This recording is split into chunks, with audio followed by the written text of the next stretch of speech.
بسم اللہ الرحمن الرحیم نحمدہ ونصلی علی رسولہ الکریم اما بعد قال اللہ تعالی ولا تہنوا ولا تحزنوا وانتم الاعلون ان کنتم مؤمنین صدق اللہ العظیم۔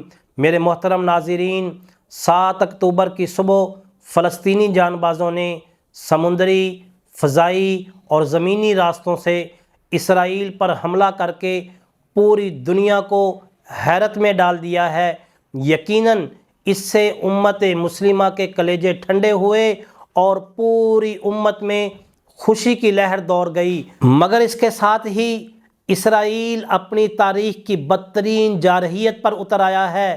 گزشتہ 24 گھنٹوں میں سینکڑوں فلسطینی شہید ہو چکے ہیں، ہزاروں فلسطینی زخمی ہو چکے ہیں، اور اس پر امت مسلمہ کی طرف سے مکمل خاموشی اور مسلسل خاموشی نہ صرف یہ ایک لمحہ فکریہ ہے بلکہ قابل مذمت بھی ہے۔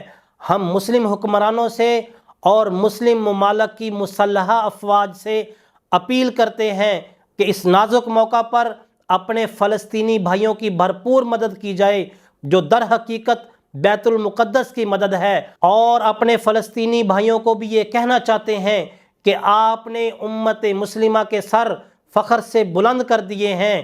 امت مسلمہ کی بالعموم اور پاکستانی عوام کی دعائیں بالخصوص آپ کے ساتھ ہیں۔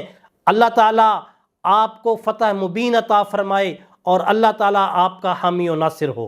بذكر الله ترتاح القلوب وتنزاح